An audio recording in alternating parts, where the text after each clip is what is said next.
संतुलित मन के समान कोई तप नहीं है और संतुष्टि के समान कोई सुख नहीं है। लोभ के समान कोई रोग नहीं है और दया के समान कोई गुण नहीं है। अपने लेन देन में बहुत सीधा न होना, क्योंकि जंगल में जाकर तुम देखोगे कि सीधे पेड़ काटे जाते हैं जबकि टेढ़े मेढ़े खड़े रह जाते हैं। सिंह से एक उत्कृष्ट बात जो सीखी जा सकती है वह यह है कि मनुष्य जो कुछ भी करने का इरादा रखता है उसे पूरे दिल से और जोरदार प्रयास के साथ किया जाना चाहिए। हमें अतीत की चिंता नहीं करनी चाहिए और न ही भविष्य की चिंता करनी चाहिए। समझदार लोग केवल वर्तमान क्षण के साथ व्यवहार करते हैं। सर्प, राजा, बाघ, डंक मारने वाला ततया, छोटा बच्चा, अन्य लोगों का कुत्ता और मूर्ख, इन सातों को नींद से नहीं जगाना चाहिए। पृथ्वी सत्य की शक्ति द्वारा समर्थित है। सत्य की शक्ति ही सूर्य को चमकाती है और हवाएं चलती है। वास्तव में सभी चीजें सत्य पर टिकी हैं। वह जो अपने परिवार के सदस्यों से अत्यधिक जुड़ा हुआ है उसे भय और डर का अनुभव होता है, क्योंकि सभी दुखों की जड़ आ सकती है। अतः सुखी रहने के लिए मोह को त्याग देना चाहिए।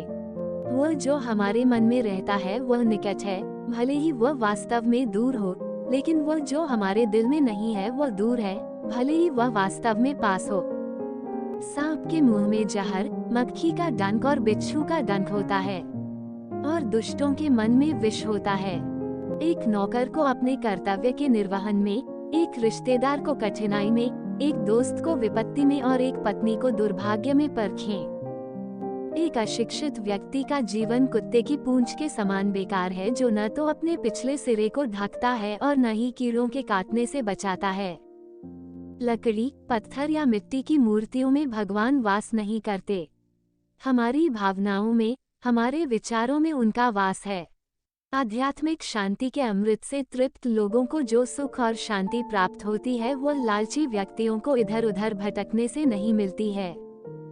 जब तक आपका शरीर स्वस्थ और नियंत्रण में है और मृत्यु दूर है, तब तक अपनी आत्मा को बचाने की कोशिश करो। जब मृत्यु निकट है तो आप क्या कर सकते हैं? हे ज्ञानी, अपना धन केवल योग्य लोगों को दे, दूसरों को कभी नहीं। बादलों को मिलने वाला समुद्र का पानी हमेशा मीठा होता है।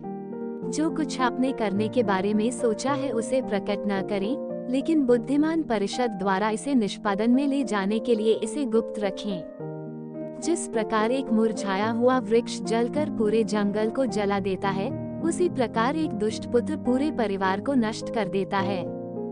यदि किसी का स्वभाव अच्छा है तो और क्या गुण चाहिए? यदि किसी व्यक्ति के पास कीर्ति है तो अन्य अलंकारों का क्या मूल्य है? ज्ञानी को सारस की भांति अपनी इंद्रियों को वश में रखना चाहिए और अपने स्थान, समय और योग्यता के ज्ञान से अपने उद्देश्य की पूर्ति करनी चाहिए।